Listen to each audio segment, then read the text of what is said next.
देशको प्रधानमन्त्री त यस्तो छ सिपाही मुलाको त के हिसाब किताब गरिरहने भनेर कसैले भन्यो भने मैले त्यसलाई काँधमा साथ लिएर हिँडौँ या म त्यसलाई त्यो सँगसँगै राखेर धिक्कार्दै हिँडौँ। म यो प्रधानमन्त्री होइन, यो नालायक राष्ट्रको दिशातर्फ लैजानका लागिलाई दौडधुपमा गरिरहेका म्याराथन दौड झैँ दौडिरहेका यी नालायक नेपाल आमाका सन्तानहरूलाई देख्दाखेरि धिक्कार्नु सिवाय मलाई अरू केही पनि आउँदैन। त्यसैले नयाँ राजनीतिक वैकल्पिक शक्तिको उदय हुनु जरुरी छ। नयाँ राजनीतिक शक्तिको उदय हुनु भनेको रवि लामिछाने पनि होइन, अर्को कुनै लामिछाने पनि होइन, कोही गेवाली पनि होइन, बालेन शाह हो। होइन, बालेन शाहले राजनीतिक दलै खोल्नु भएको छैन, उहाँ आफू एक्लै काम गरिरहनु भएको हुन्छ। होइन, दलप्रति त जनताको वितृष्णा देखियो नि। रवि लामिछानेले दल नखोलुन्जेलसम्म उहाँप्रति जनताको अगाध विश्वास नै थियो। हिजो सामाजिक सञ्जालमा रविको बारेमा तपाईँले या मैले या अरू कसैले केही नराम्रो टिप्पणी लेख्यो भने त्यहाँ 2 सेकेन्डमा डिलिट गर्नुपर्ने अवस्था आउँथ्यो। आज रविको विरुद्धमा लेख्दा पनि जनताले खुसी मान्नुपर्ने अवस्था भएको छ। दलको झन्डा बोक्नुभयो। आज बालेन ठ्याक्कै हिजोको रविको ठाउँमा हुनुहुन्छ कि बालेनको विपक्षमा कोही बोल्यो भने अहिले कुटाइ खानुपर्ने जस्तो। तपाईले बालेनको नाम लिनुभयो, बालेन सँगसँगै म पनि मेरो जन्म तलो धरानतिर जान चाहन्छु। हर्क साम्पाङ, त्यतिखेर म धरानमा राजनीति गर्थेँ, त्यतिखेर मैले नाम सुनेको मानिस होइन हर्क साम्पाङ होइन। तर हर्क साम्पाङले आज धरानमा जतिखेर पनि कुट्टो कोदालो हिलो मैलो गरेर उनले धरानलाई 2 इन्चीको पाइपमा भए पनि 4 इन्चीको पाइपमा भए पनि 6 इन्चीको पाइपमा भए पनि 12 इन्चीको पाइपमा भए पनि पानी बगाएर लिएर आउनको लागि जुन एउटा कठिन सङ्घर्ष उनले गरे, जति परिश्रम गरे, त्यो परिश्रम सायद अरू कुनै नेताले गरे होलान्। तर नेकपा एमालेको आफूलाई साह्रै माथिल्लो तहको नेता हुँ भन्ने मान्छेले बहुलाको संज्ञा दिनुभयो। म भन्छु बालेनलाई जचाउनु पर्छ, के अरे उसलाई जचाउनु पर्छ, हर्क साम्पाङलाई स्वास्थ्य परीक्षण गर्नुपर्छ पर्दैन मलाई थाहा छैन। तर तपाईँले त्यो ल्याङ्ग्वेज प्रयोग गरेको हुनाले तपाईँको चाहिँ स्वास्थ्य परीक्षण पाटनको लगनखेलमा एउटा मानसिक अस्पताल छ, त्यहाँ नजिकै बस पार्कै छ, त्यहाँ गएर तपाईँले चाहिँ परीक्षण गर्नु होला। किनभने तपाईँले कसैमाथि अभियोग लगाउँदाखेरि मानसिक सन्तुलन गुमेको भनेर अभियोग लगाउनु भने त्यसलाई प्रमाणित गर्नुपर्छ, होइन भने तपाईँ पनि फौजदारीमै जानुपर्छ। त्यसले गर्दाखेरि बालेन शाह मात्रै होइन, बालेन शाहहरूले गरेको जस्तो अरू योद्धाहरू पनि हुनुहुन्छ, हर्क साम्पाङ पनि हुनुहुन्छ, अरू पनि हुनुहुन्छ, गोपी हमालजी पनि हुनुहुन्छ सुदूरपश्चिमबाट, उहाँको पनि राम्रैसितले रेस्पोन्स आइरहेको छ।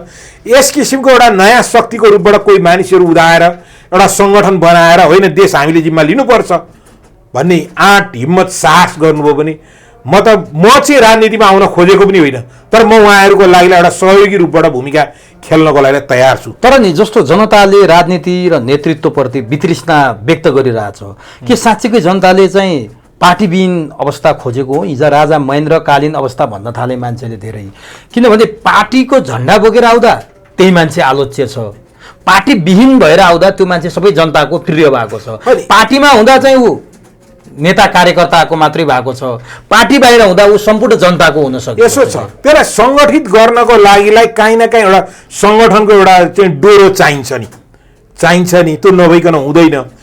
को तपाईँको को परचक्री तपाईँले कसरी त्यसलाई छुट्याउने? तपाईँ एकजना मान्छेले मात्रै देशको 165 निर्वाचन क्षेत्रमा चुनाव लडेर पनि भएन, तपाईँले विभिन्न ठाउँबाट विभिन्न मान्छेहरूलाई चुनावको प्रतिस्पर्धा निकाल्नै पर्यो। तिनीहरूको सङ्गठनको एउटा जरुरी पर्छ। जनताले एउटा यतिखेर ठुलो अवसर नेपाली राजनीतिमा एउटा चाहिँ नयाँ मानिसहरूलाई दिएका छन् कि हामी सदस्य नेपाली काङ्ग्रेसको हौँला, नेकपा एमालेको हौँला, नेकपा माओवादीको हौँला, तर हाम्रो जनमत तिमीलाई छ, नयाँ युवा आऊ भनेर आह्वान गरेको अवस्था हो। यतिखेर कसैले टेक ओभर लिइदियोस्, गरिदियोस्, आइदियोस् भन्ने हाम्रो शुभेच्छा हो।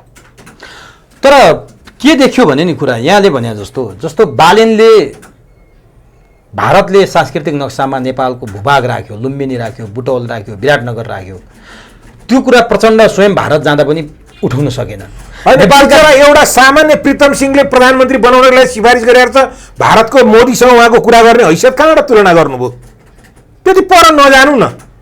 एउटा गुरु नानकको मन्दिरमा बसिरहनु, गुरुद्वारमा बसिरहनु भएको चाहिँ एउटा गुरु नानकको चेला चाहिँ कुपण्डोलमा बसिरहेको व्यक्तिले सिफारिस गरेको भरमा जो प्रधानमन्त्री भएको छ उसले सार्वजनिक कार्यक्रममा भनेको छ मलाई प्रधानमन्त्री बनाउनको लागि उहाँको भूमिका महत्त्वपूर्ण भनेको छ।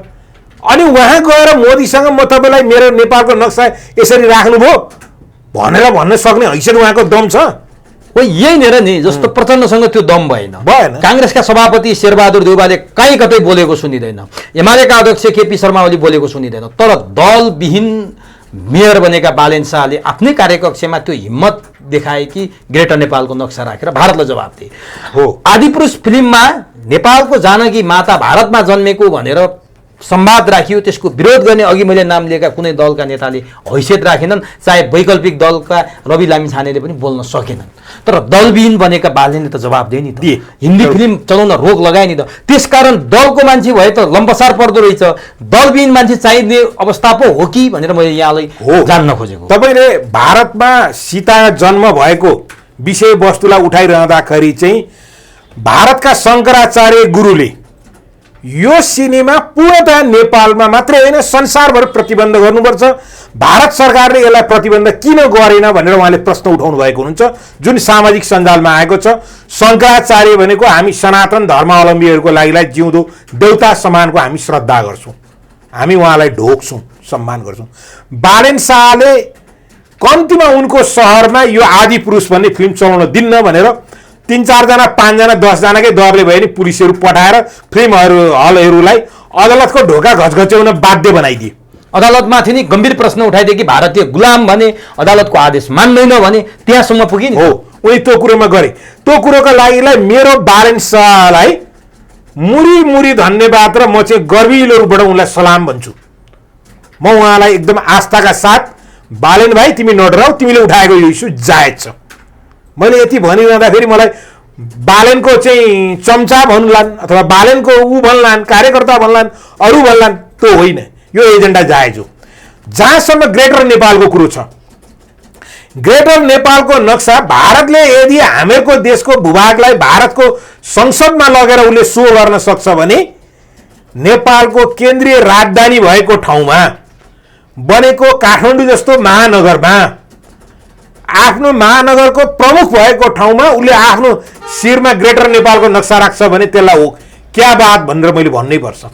यहाँनिर एउटा गम्भीर कुरो छ कि एक पक्षले के तरिकाले व्याख्या गर्छ भने ग्रेटर नेपालको कुरा गर्दा यदि साँच्चीकै भारतले लैजाऊ तिमीहरूको ग्रेटर नेपाल भन्यो भने उताबाट ग्रेटर नेपाल ल्याउला। 5 करोड भन्दा बढी त उता जनसङ्ख्या रहेछ, हाम्रो 3 करोड चान्चुन छ, 3 करोड पनि पुगेको छैन। ती 5 करोड सबै आए भने हामी उनीहरूलाई नागरिकता दिन तयार हो? मेरो विचारमा दिनुपर्छ। अनि उनीहरूले जनमत सङ्ग्रह गरे हामी नेपालमा रहने कि भारतमा मिसिने भनेर गर्न खोजे भने त्यति बेला के हुन्छ? अनि तपाईँ कहिलेकाहीँ यो पनि त सुन्नुभएको होला, सिक्किममा हामीहरूलाई स्वतन्त्र छोडिदिउँ हामी भारतको गुलाम हुँदैनौँ भनेर सुभाष घिसिङले गरिरहेको आन्दोलन पनि त सम्झिनु भएको होला। अनि कहिलेकाहीँ आसाम मेघालयतिरबाट नेपालीहरू खेदिएको र पीडित भएको पनि सुन्नु होला।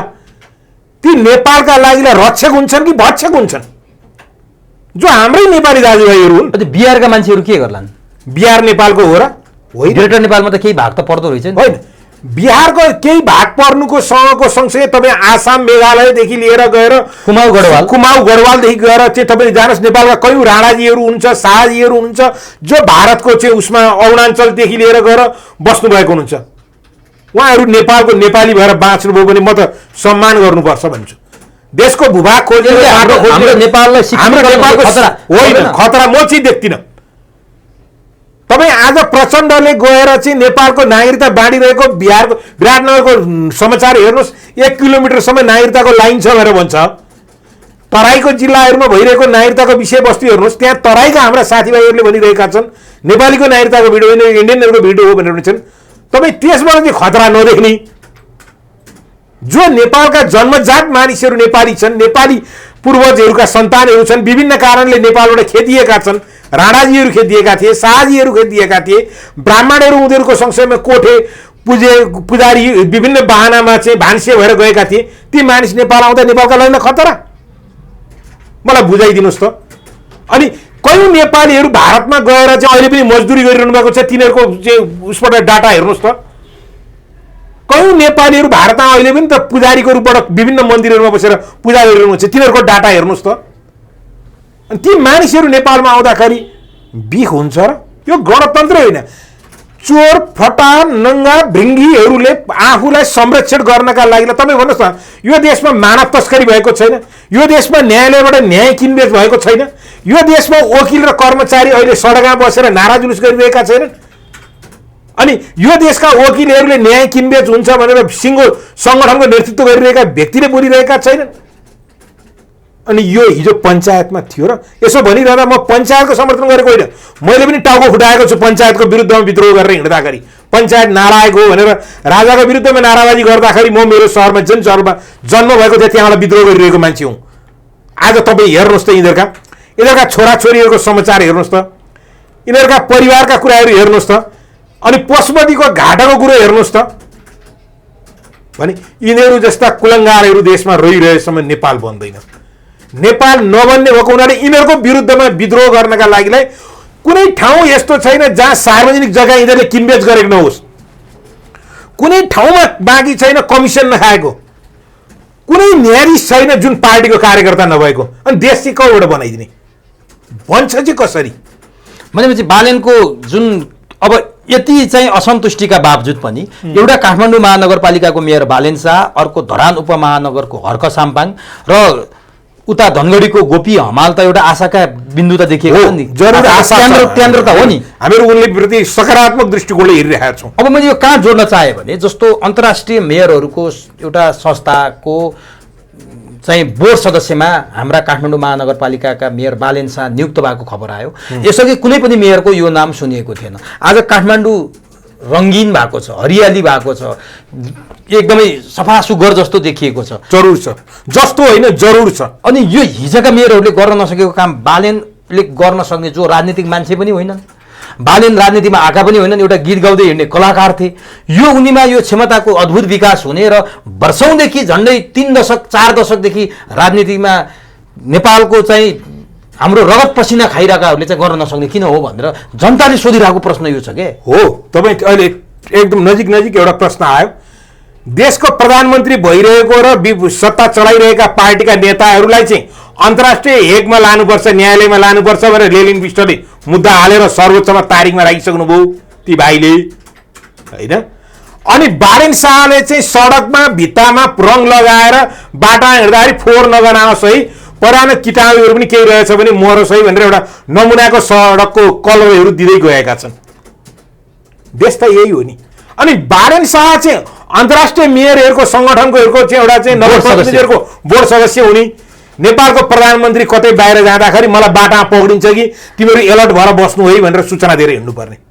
बालेन शाह चाहिँ अन्तर्राष्ट्रिय चाहिँ मेयरहरूको बोर्ड सदस्य हुने, हाम्रा प्रधानमन्त्रीले नेपालको प्रधानमन्त्री हुन चाहिँ एउटा गुरुले चाहिँ भारतमा बनाइदिनु पर्ने के हो यो? त्यसले गर्दाखेरि को कति लायक छ, को कति पानीमा छ भन्ने कुरो त यही हो नि धरातल। भने देशले बालेन शाह खोज्यो, देशले दलविहीन अवस्था खोज्यो, देशले हिजोको राजा महेन्द्रकालीन व्यवस्था खोज्या हो। ठ्याक्कै म पञ्चायतमा फर्किनुपर्छ भनिरहेको छैन कि देशमा चाहिँ बहुदलीय प्रजातन्त्र र संसदीय व्यवस्था अफा सिद्ध भयो र यो अब देशका लागि चाहिँ हितकर भएन भन्ने सन्देश हो यो के हो यो? होइन, यसलाई कहीँ न कहीँ त्यो शब्दले प्रतिनिधित्व गरिरहेको छ, कहीँ न कहीँ त्यो शब्दले प्रतिनिधित्व गरिरहेको छ। या त साँच्चै नै नयाँ नेतृत्व एउटा राम्रोसितले कसरी विकास गरेर देखाउन सक्नु पर्यो, होइन भने विधा हो, यिनीहरूको विदाई हो। यिनीहरूको कुनै उ छैन।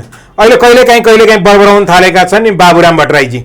आफूलाई साह्रै विद्वान भन्छन्, पढा लेखा भन्छन्, तर तिम्रो विद्वता कहाँ छ त? कहाँनिर तिम्रो फर्मुला लाग्यो त?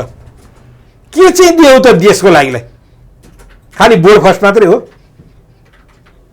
त्यसले गर्दाखेरि फेरि उनी कहीँ पनि आँट्दैनन्।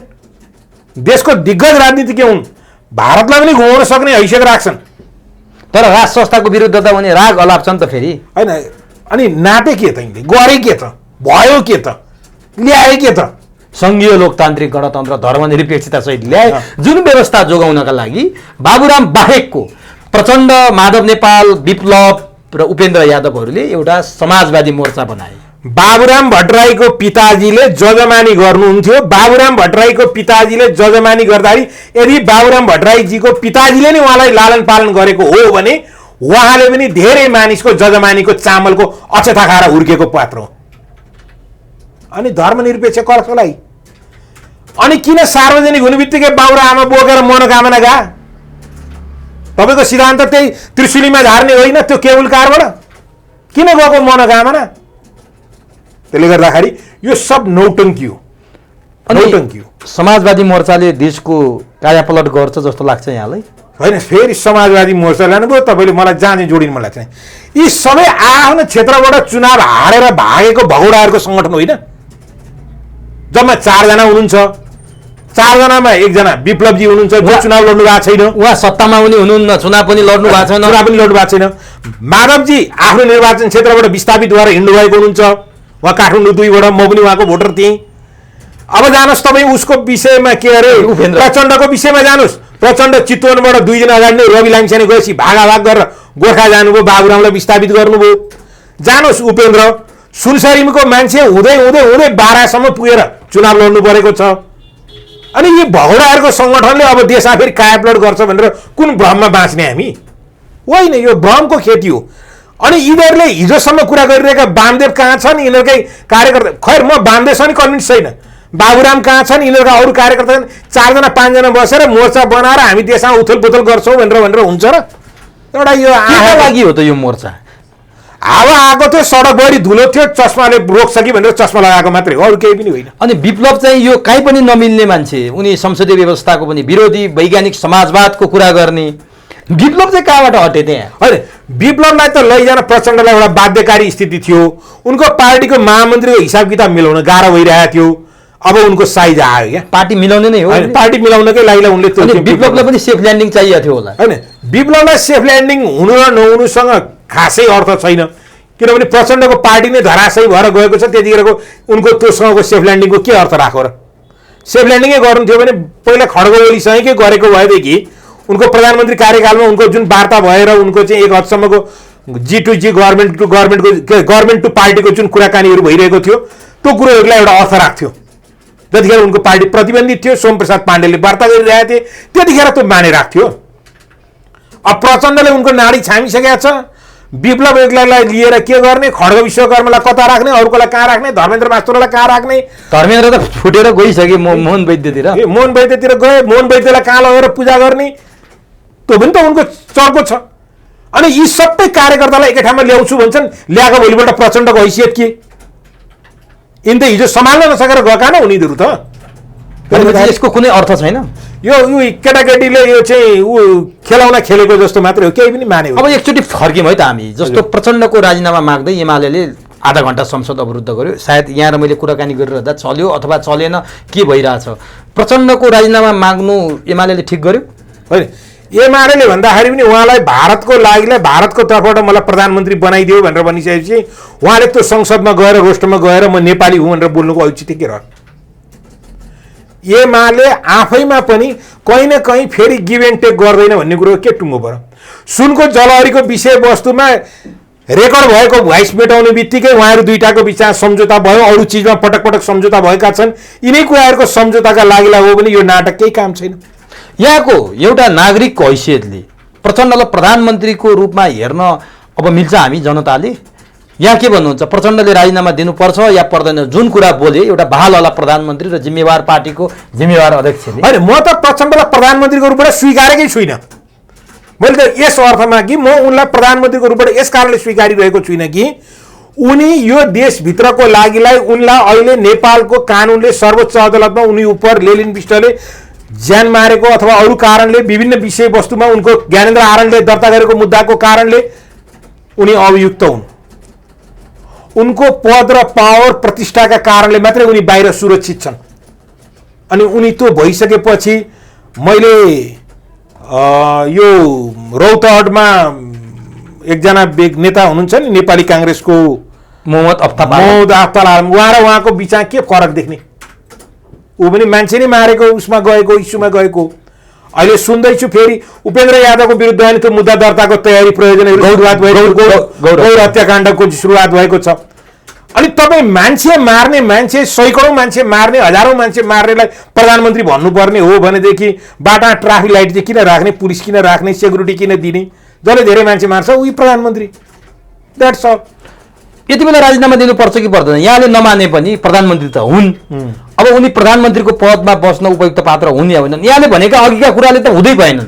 अब अहिले जुन कुरा बोलेर उनीमाथि आरोप लागिरहेको छ, प्रचण्ड चोखिने सचिने ठाउँ कहीँ देख्नुहुन्छ उनले म बोलेको थिएन भनेर अब सुख पाउँछन् होइन उनले बोलेको क्यासेट उनको आवाज उनको मुख भाइरल आइसक्यो त्यो हाम्रो कानमा हामीले श्रवण गरिसक्यौँ अनि राजीनामा दिने कि फेरि बसिराख्ने त प्रधानमन्त्री उनले राजीनामा दिइसके पछाडि उनको भोलि फेरि भविष्य छैन अन्धकार छ उनको अन्धकार छ उनलाई जबरजस्त उनले कसरी हुन्छ यसमा सम्झौताबाजी गरेर लिन्छन् अब यो काङ्ग्रेसले प्रचण्डलाई बोक्न मिल्छ कि मिल्दैन यो विषय उठिसकेपछि नैतिकताको हिसाबले होइन तपाईँ कुन नैतिकता काङ्ग्रेससँग खोजिरहनु भएको छ जुन नैतिकता म काङ्ग्रेसको अहिलेको नेताहरूसँग छँदै छैन भनिरहेको छु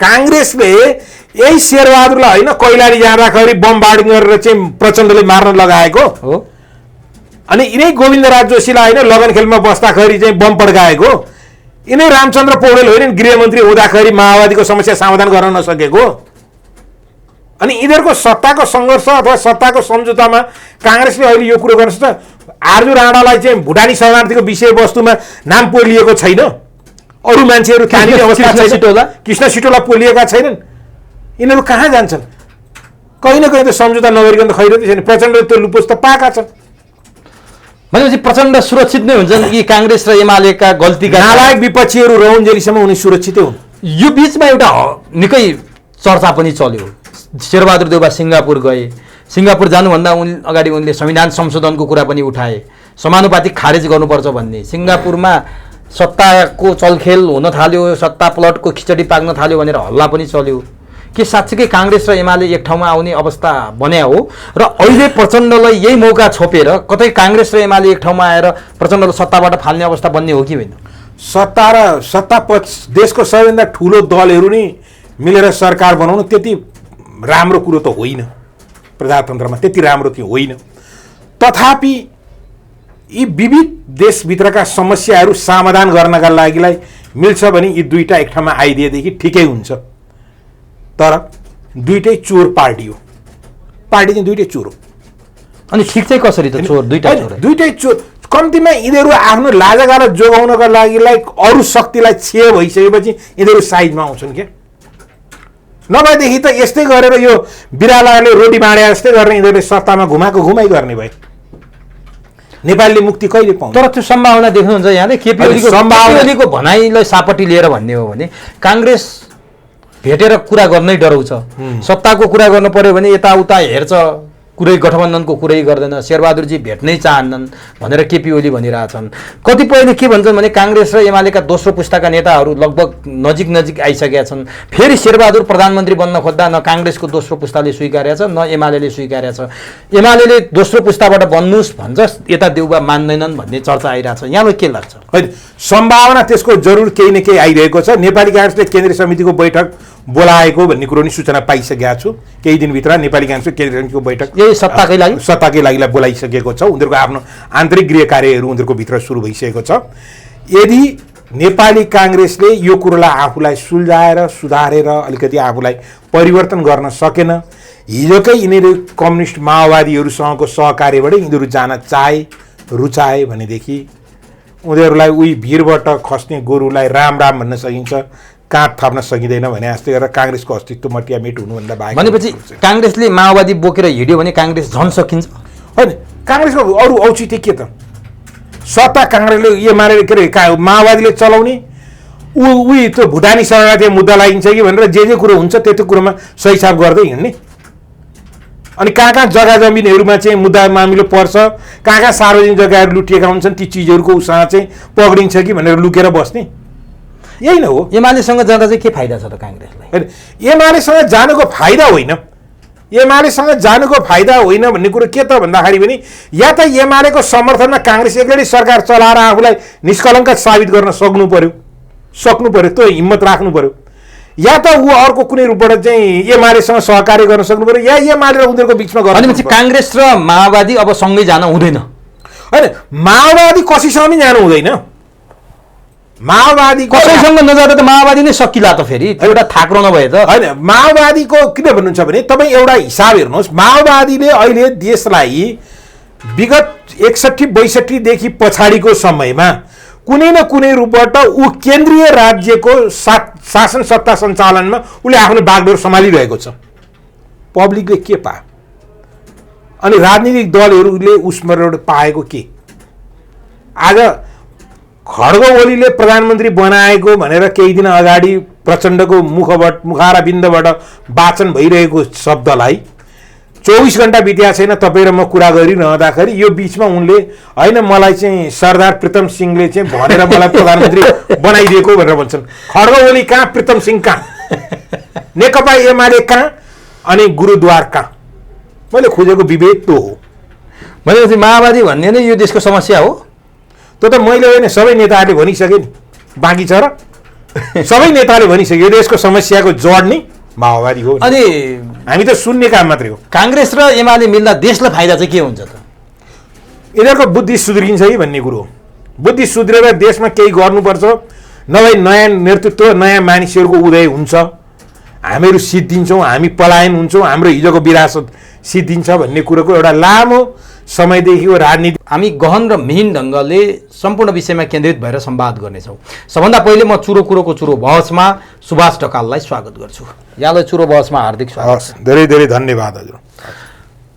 हाम्रो देशका नेताहरूले बोलेका कुराहरू निकै विवादित बन्छन्। त्यसमाथि पनि वर्तमान प्रधानमन्त्री माओवादी केन्द्रका अध्यक्ष पुष्पकमल दाहाल प्रचण्डले बोलेका कुराहरू प्राय विवादित बन्छन्। चाहे उनले बानेश्वरमा भाषण गर्दा बोलेको चाहिँ म मालिकसँग वार्ता गर्छु भन्ने कुरा होस्, चाहे उनले क्यान्टोनमेन्टमा चाहिँ बोलेका लडाकाका सङ्ख्याका बारेका कुरा होस्, चाहे उनले बीबीसीमा अन्तर्वार्ता दिँदा कम्फर्टेबल सरकार भनेर भारत र अमेरिकालाई इङ्गित गरेका कुरा होस्, चाहे प्रचण्डले गएको केही दिन अगाडि एकजना व्यवसायी अथवा हाम्रा चाहिँ सिख धर्मगुरु प्रीतम सिंहलाई चाहिँ मलाई प्रधानमन्त्री बनाउन उहाँले पटक पटक भारत गएर एउटा सजिलो भूमिका गरिदिनु भएको छ, मलाई एकपटक प्रधानमन्त्री भन्दा उहाँले चाहिँ बडो भारतसम्म पुगेर मेहनत गर्नुभएको छ भनेर प्रचण्ड बोल्दा यो विषय एकपटक फेरि तरङ्गित बन्न पुगेको छ। प्रचण्डको हरेक पटकको बोली किन विवादित बन्छ? मैले यहाँबाट सुरु गरेँ। उहाँको चरित्रको कारणले भन्छ। चरित्र उहाँको यही नै हो, उहाँको गतिविधिहरू यही नै हो, उहाँको इतिहास यही नै हो, वर्तमान त्यसैको परिणाम हो। के नौलो कुरो भएर सबै सामान्य नै हो। तर उनी सत्य बोल्छन् अथवा त्यो कुरा झुट हुन्छ? होइन, उनले सत्य नै बोले। उनलाई झुट भनेर मैले प्रमाणित गर्न सक्ने मसँग हैसियत कहाँ रहेर? हैसियत त रहेन। उनले सत्य नै बोले। उनलाई के पनि थाहा थिएन भने तपाईँले यो पनि भन्न छुट्याउनु भयो, भारतबाट आउँदाखेरि भारत सरकारले दिएको उपहार राँगा थियो कि भैँसी थियो भन्ने कुरो नि यिनले छुट्याउनु भ्याएनन्। एक दिन राँगा भने, अर्को दिन भैँसी भनेर भने। तसर्थ नेपालको प्रधानमन्त्रीका लागिलाई लायक होइनन् भनेर जनताले बारम्बार उठाइरहेको प्रश्नलाई उनले पटक पटक प्रमाणित गरेका छन्। तर विडम्बना उनका सहयात्री दलहरू उनलाई कहाँ थापिरहेका छन्। भएको त यही नै हो। तर कतिपय मान्छेहरू के भन्छन् भने नेपालका सबैजसो प्रधानमन्त्रीहरू यसै गरी नियुक्त भए हुन्छन्, अमुक अमुक देशबाट अमुक अमुक पार्टीका नेताहरू प्रधानमन्त्री भएको यो, अरूले लुकाएका थिए, प्रचण्डले बोल्ने हिम्मत गरे भन्छन्। क्या साँचो हो? होइन, त्यो उनलाई त्यो किसिमको गतिविधिहरू गइसकेपछि अब उनले प्रीतम सिंह भनेर भने, मैले पनि जानेको र उनले पनि भनेको प्रीतम सिंह तिनै एउटा हुन् भनी।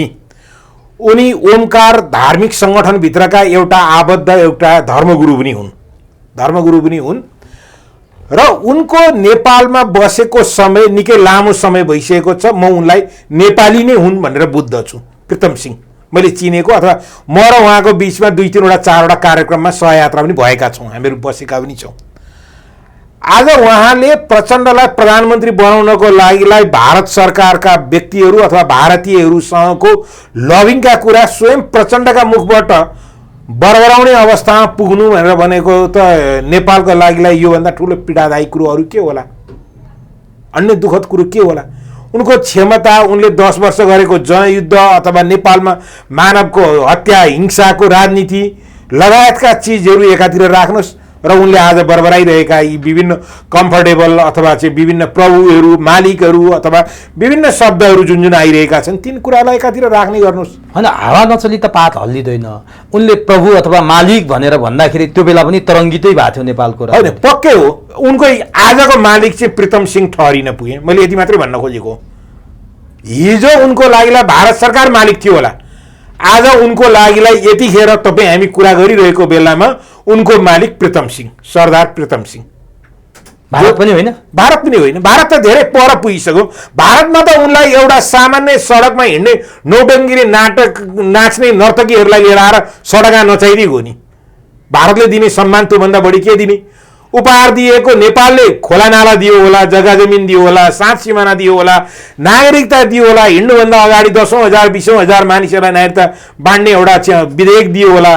तर भारतले हामीहरूलाई भैँसी दियो कि राँगा दियो, कहिले आइपुग्छ, के हुन्छ, त्यो के को लागि ल्याइयो, के हो त्यो अहिलेसम्म अन्यल छ। तर नि जस्तो प्रचण्डले मालिक भने, प्रभु भने, अब प्रीतम सिंह मालिक रहेछन् त्यो पनि देखियो। एउटा प्रधानमन्त्रीको पदमा बसेको मान्छे, कुनै जिम्मेवार पार्टीको एउटा नेता यो हदसम्म गएर बोल्दाखेरि अब यसको दायित्व जिम्मेवारी प्रचण्डले लिनु पर्दैन? प्रमुख प्रतिपक्ष नेकपा एमाले त संसद अवरुद्ध गर्न थालिसक्यो, राजीनामा नआई उसले नछोड्ने भइसक्यो। अब प्रचण्डले यही बेला बोलिरहेछन् मैले बोल्दै नबोलेको कुरामा बवन्डर गरियो र ममाथि आरोप लगाइयो भनिरहेछ। यति सजिलो लात छोप्न सकिन्छ? उनले बोलेको क्यासेट टेप बजारमा छ्यापछ्याप्ती भइसक्यो, अब मैले बोल्दै नबोलेको भनेर भन्न सकिन्छ र? अब रह्यो नेकपा एमाले पनि एउटा यस्तो पानी मरुवा राजनीतिक दल भएर निस्किएको छ जो आफ्ना एजेन्डा कहीँ पनि स्थापित गर्न सक्दैन। यसलाई प्रचण्डले कहाँनिर गएर चुग्ली हान्नुपर्छ, भोलि चुग्ली हानिदिन्छ, त्यहाँ ठेगान लागिहाल्छ। राजनीतिक दल भनेको त आफ्नो आस्था, निष्ठा, विश्वास, कर्ममा विश्वास गरेर हिँड्न सक्ने क्षमता त राख्नुपर्छ। कसैलाई पासपोर्टमा डर छ, कसैलाई जलहरीमा डर छ, कसैलाई भगवान्सँग डर छ, कसैलाई के को डर छ। ती सबैमा काहीँ न काहीँ गिभ एन्ड टेक भएर नेपालको संसद चलेको छ। बन्द त्यसैमा भएको छ अनि लेना देना त्यसैमा गएर सम्झौता भएको छ। तैँले नबोले जस्तो गर्नु, मैले नहेरे जस्तो गर्छु। मेरा कानले सुन्दैन, तेरो आँखाले देख्दैन। सम्झौता संसदीय राजनीतिमा भएका घटना त यिनै नै हुन्।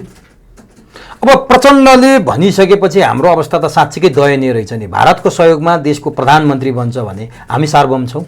होइन, हामीहरूलाई सार्वभौम बनाएकै होइन नि, भ्रम नि यही हो।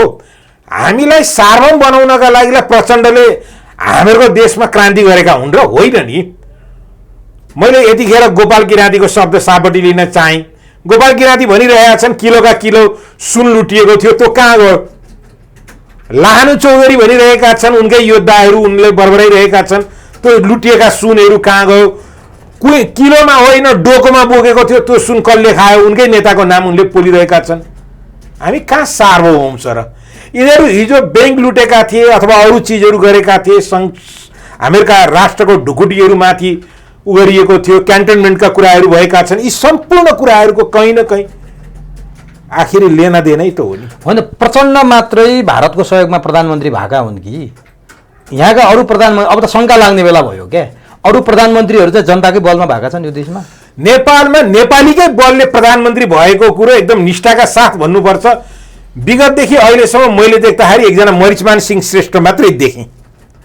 नेपालीकै बलबुतामा नेपालीकै उसमा आएको मानिस ऊ एउटा देखेँ, जो मान्छे आफूलाई कम्युनिजमको एउटा चाहिँ सबैभन्दा राम्रो एउटा इमान्दार मान्छेको रूपबाट उनले आफूलाई स्थापित गर्थे।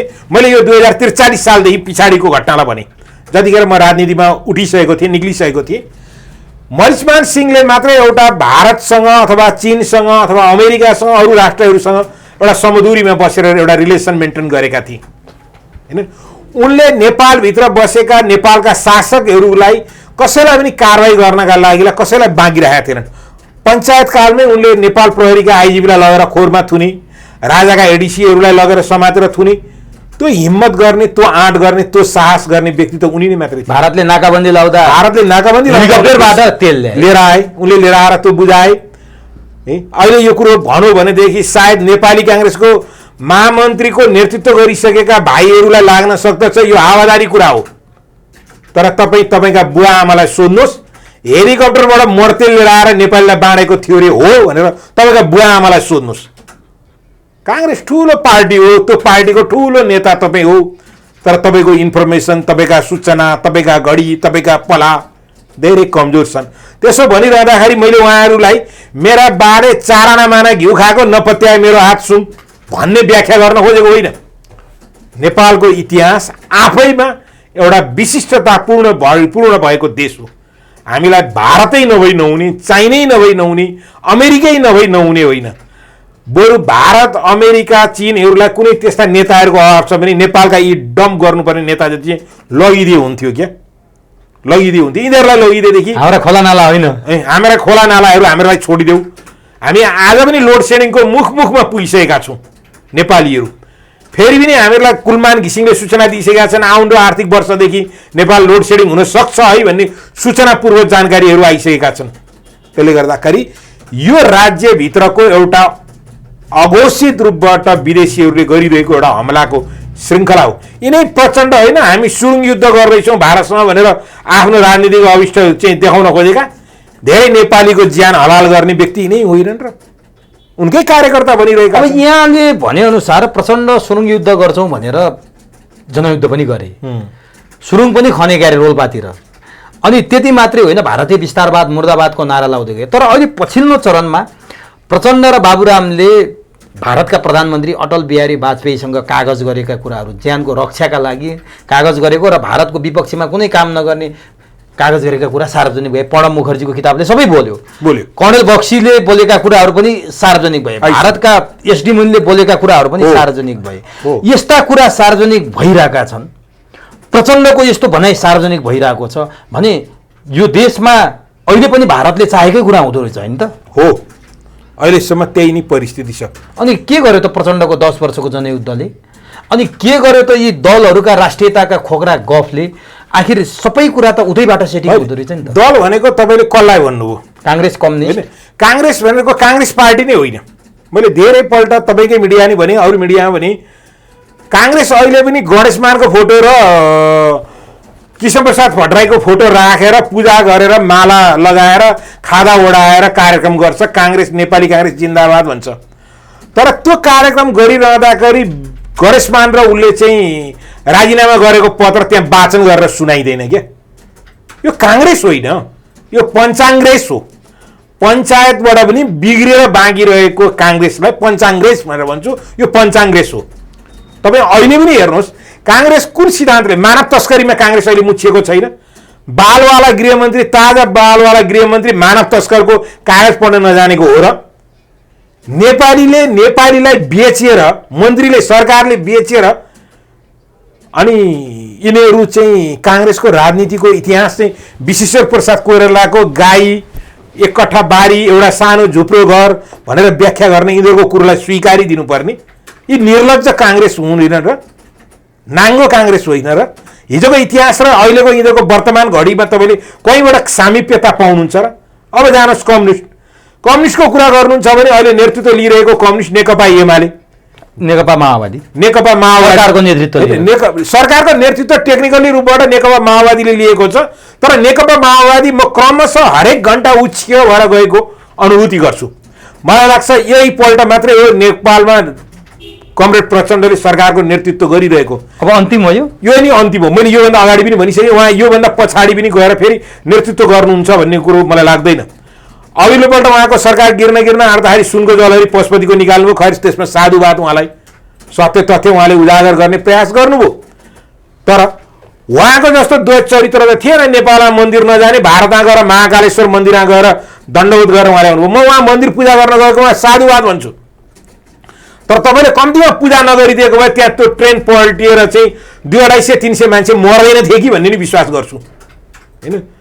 त्यो मन्दिरको ढोका भत्किँदैन थियो कि भन्ने पनि म विश्वास गर्छु। तपाईँले पशुपतिनाथमा गएर ढोगिदिनु भयो। पशुपतिनाथमा ढोगेपछि पशुपतिनाथमा ढोगिसकेपछि सुनको जलहरी निकाल्नु पर्यो। संसारमा कुनै पनि एउटा चिज यस्तो हुँदैन जहाँ देवतालाई समर्पण गरेको चिज फेरि पनि अविश्वास गरेर तलमाथि गरिदिने। खैर त्यो गर्नुभयो, त्यसमा मेरो कुनै आपत्तिको कुरो होइन। तर तपाईँले आस्थाले गरेको होइन, भगवान्ले के गर्न सक्छस् भनेर भन्नुभयो। तर त्यसमा यदा कदा मिनबहादुर गुरुङको पनि नाम मुछिएको थियो। त्यसैको भोलिपल्ट सायद मिनबहादुर गुरुङ एउटा लामो तीर्थयात्रामा जानुभएको हुन्छ, अहिले तीर्थयात्रा गर्दै हुनुहुन्छ। त्यसलाई तीर्थयात्रै हो। जलहरीमा उहाँको नाम पनि मुछ्यो, कतै उहाँको नाम मुछिएको छ। 3 करोडको हिसाब किताब कतैमा उहाँको नाम मुछिएको मैले सुनेको छु है। त्यो गरिसकेपछि यो चिजहरूमा, घटनाहरूमा, त्यसले गर्दाखेरि म आफूमा एउटा आध्यात्मिक भएको नाताले मैले जनै लगाइरहेको, टुप्पी पालिरहेको, म हिन्दू संस्कारको सनातनी धर्म मान्छु भनेर मैले आफूलाई वकालत गरिरहँदाखेरि म देवता सत्य छन्, देवता छन् र सजाय देउताले दिन्छ, त्यो अदृश्य रूपबाट दिन्छ भन्ने कुरो आज प्रचण्डलाई पनि पोलिरहेको होला नि। श्रीमती स्याहार्ने कि सत्ताको चाहिँ लुछाचुडी गर्ने भन्ने कुरोमा त उनलाई पनि परिरहेको होला।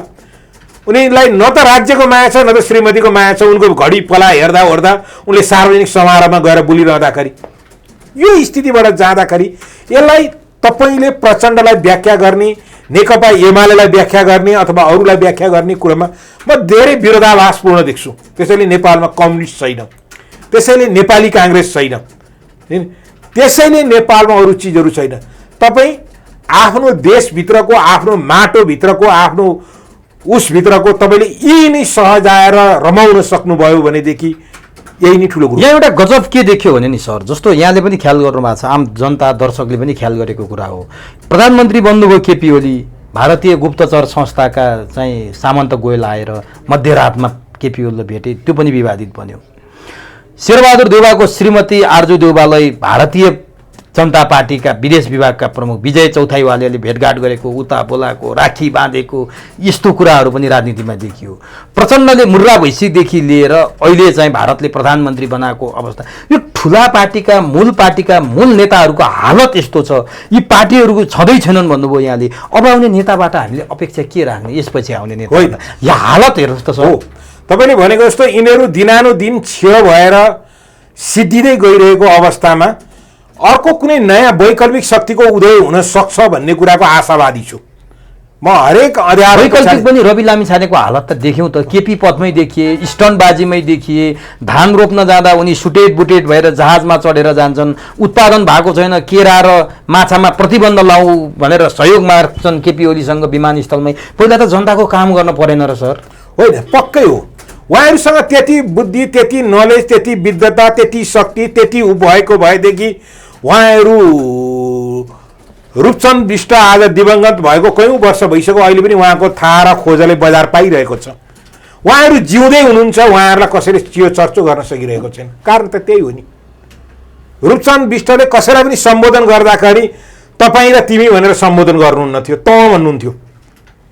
उहाँलाई पागल भनेर कसैले संज्ञा दिए भनेदेखि त्यो उहाँलाई फिट हुन्थ्यो हुँदैन थियो म जान्दिनँ, त्यो मनोचिकित्सकले भन्थ्यो होला। तर रूपचन्द बिष्ट सबैका प्रिय थिए। यी विभिन्न प्रोपोगन्डा गरेर, विभिन्न हत्कण्डा अपनाएर सत्ताको भोकमा चुर्लुममा डुबेका व्यक्तिहरू, चाहे रवि लामिछाने भन्नुहोस्, चाहे नेकपा एमालेका सङ्गठनका कार्यकर्ताहरू भन्नुहोस्, यी सबैको आजको हालत त यही नै छ नि। वैकल्पिक दलको वैकल्पिक दलहरूको योभन्दा बाहेकबाट पनि अर्को शक्ति जन्मन सक्छ। तपाईँ योभन्दा बाहेकबाट पनि जान सक्छ। जस्तो भन्नुहोस्, आज यो देशमा बालवाटार बिक्री भइरहेको छ, आज यो देशमा पशुपतिनाथको सुनको जलहरीमा त्यत्रो घोटाला भइरहेको छ, आज यो देशमा मलाई भारतले प्रधानमन्त्री भारतले प्रधानमन्त्री बनाउनको लागि नेपालका एकजना धर्मगुरुको नाम लिएर गर्वका साथ भाषण गर्न तयार हुनुहुन्छ, प्रधानमन्त्री जस्तो पोस्टमा गएका। अनि यो देशमा न्यायाधीश सुड्केका भरा म फेरिदिन सक्छु भनेर मान्छेले बजारमा होल्ला गर्नु कुन ठुलो कुरो हो र? म त यो देखिरहँदाखेरि सडकमा भनेपछि बालेनले ग्रेटर नेपालको नक्सा राखे, आदिपुरुषको बारेमा जुन काम गरे, यो यहाँले भने जस्तो गर्विलो स्यालुट योग्य कुरा हो। वाह वाह भन्नुपर्छ। यही कुरा दलका नेताले सकेनन्, त्यसकारण दलीय व्यवस्था अभाव सिद्ध भएको हो भनेर म यहाँसँग जान्न खोज्छु। दलीय सिस्टम कुनै दलको नेताले गर्यो त? दलको त्यो ह्याउनी छैन हो, त्यसकारण जनताले त गैर दल खोजे नि। त्यो यिनीहरूको क्षमतै छैन, यिनीहरूसँग त्यति ज्ञान नै छैन। तपाईँले सुन्नु भएन, सीता चाहिँ भारतकी हुन् भनेर भन्दाखेरि चाहिँ नेपालमा चाहिँ त्यो सिनेमा बनाउने लेखकले नै उनले चाहिँ भारतबाट एउटा इन्टरभ्यूमा भने नेपाल त भारतकै भूभाग थियो, 1903 भन्दा अगाडि नेपाल भारतकै भूभाग थियो भनेर भने नेपालका नेता के चुइक्क बोल्न सके? यी तोरी लाउनेहरू कहाँ के गर्न गएका थिए? तोरी लाउने न उनीहरू। तर उपचार गर्दाखेरि मलाई मेरै आफ्नै पैसाले उपचार गर्छु भन्ने राष्ट्रपति रामचन्द्र पौडेलले मन्त्री परिषदबाट 50 लाख ल्याएको कुरा त सार्वजनिक। त्यो शब्दलाई मैले नपुंसक शब्द भने। हिजो किन त्यो विज्ञप्ति निकालेको थियो उनको सचिवालयले? अहिले मन्त्री परिषदले निर्णय गरेर खर्लप्पै चाहिँ 50 लाख खाने नेता त हामीसँगै छन् नि। त्यो गरेको हुनाले त्यसैले म यो काङ्ग्रेस होइन भनेर भन्छु, त्यसैले यो म काङ्ग्रेस होइन भन्छु। त्यसैले म अहिले खेमराज सेणाईले यदाकदा विभिन्न मिडियामा नेपाली काङ्ग्रेसका पूर्व नेता नै हुनुहुन्छ, उहाँले कृष्ण प्रसाद भट्टराईले रामचन्द्र पौडेललाई गणतन्त्रको सन्देश लिएर जाँदाखेरि लोपाडिदिएको भन्ने जुन शब्द प्रयोग गर्नुभएको हुन्छ त्यो अहिले आएर ठ्याक्कै मिलेको हो कि भने भट्टराईले लोकपादियाको ठिक रहेछ, ठिक हो कि? तर यहाँ हेर्नु है, राष्ट्रिय ढुकुटीबाट चेक काटेर विदेशमा उपचार पाउने भाग्यमानी नेताको त लामै सूची रहेछ के? होइन छ। सुशील कोइरालाले झन्डै 1,87,17,974 रुपियाँ झ्वाम पारे रहेछन्।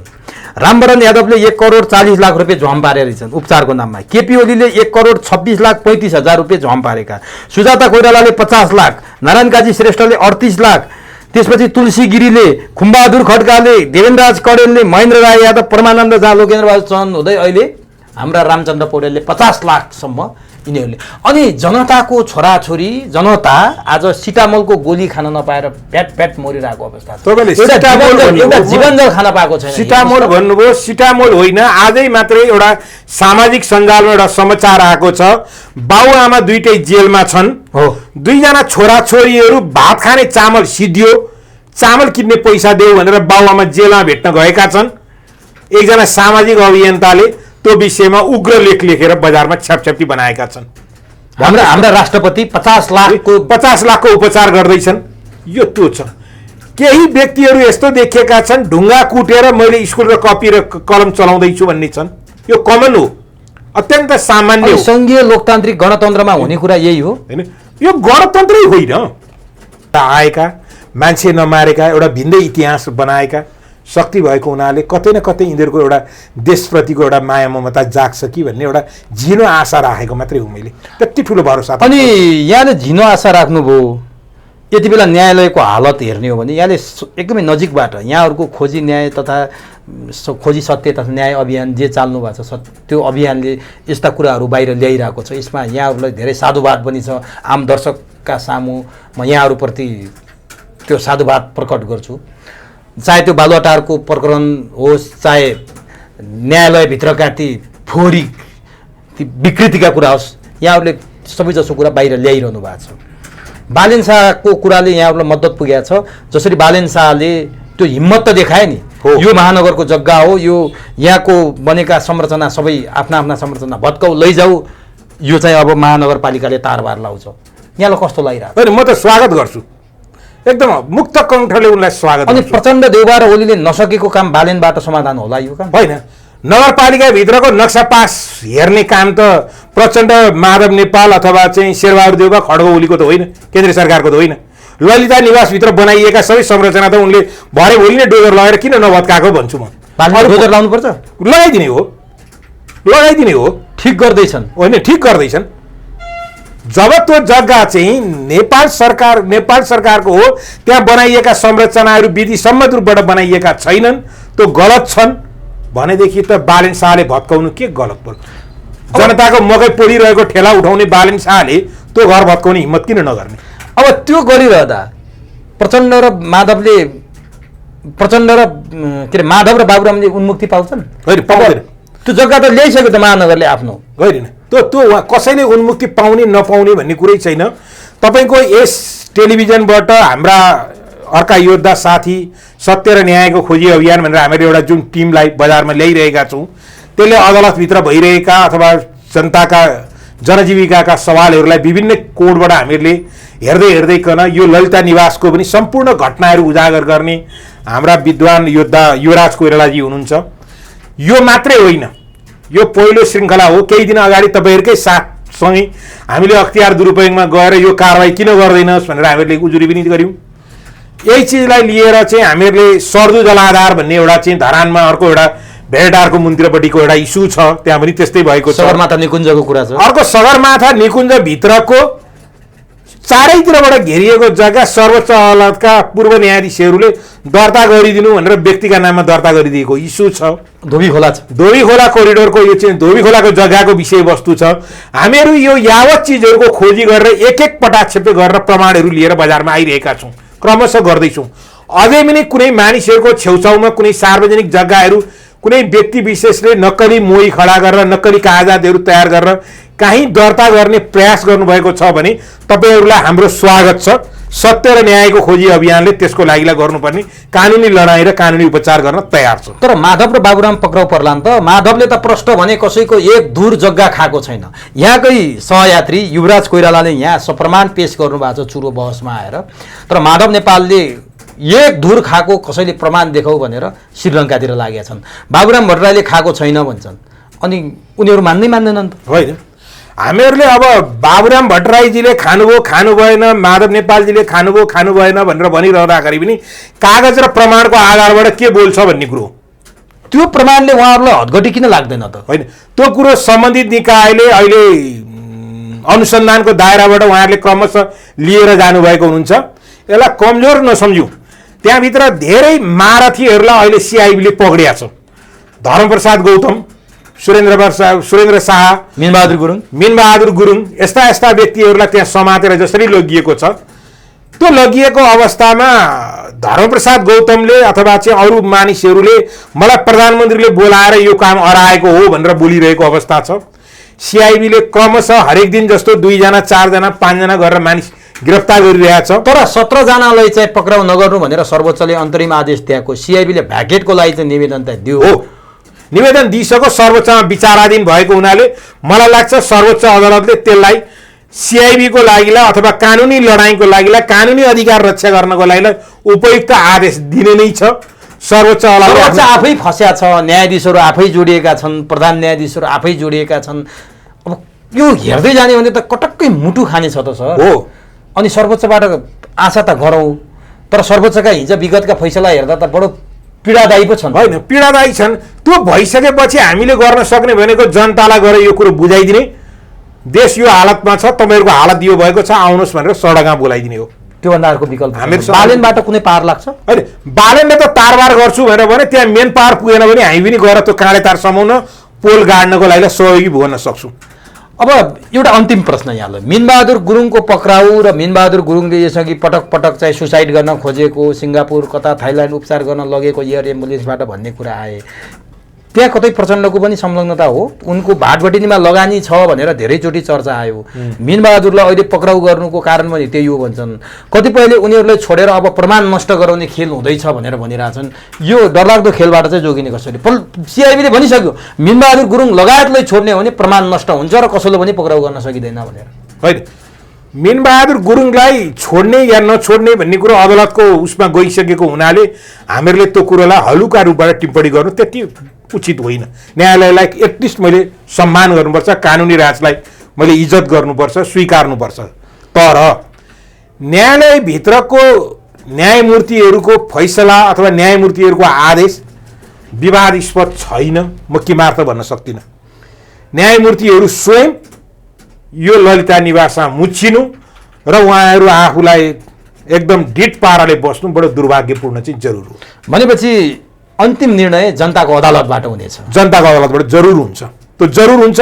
त्यसका लागि चाहिने प्रमाणहरू हाम्रा विद्वान मित्रहरूले कलेक्सन गर्नुपर्ने जति गरेर बसिसक्नु भएको हुन्छ। कुनै माइकल लाल म योबाट चाहिँ नाची नाची फेरि सडकमा आउँछु भनेर नचिताए हुन्छ। हस्, यो महत्त्वपूर्ण समय र संवादका लागि धेरै धेरै धन्यवाद हजुर। तपाईँलाई पनि धेरै धेरै धन्यवाद हजुर। हस्, धन्यवाद।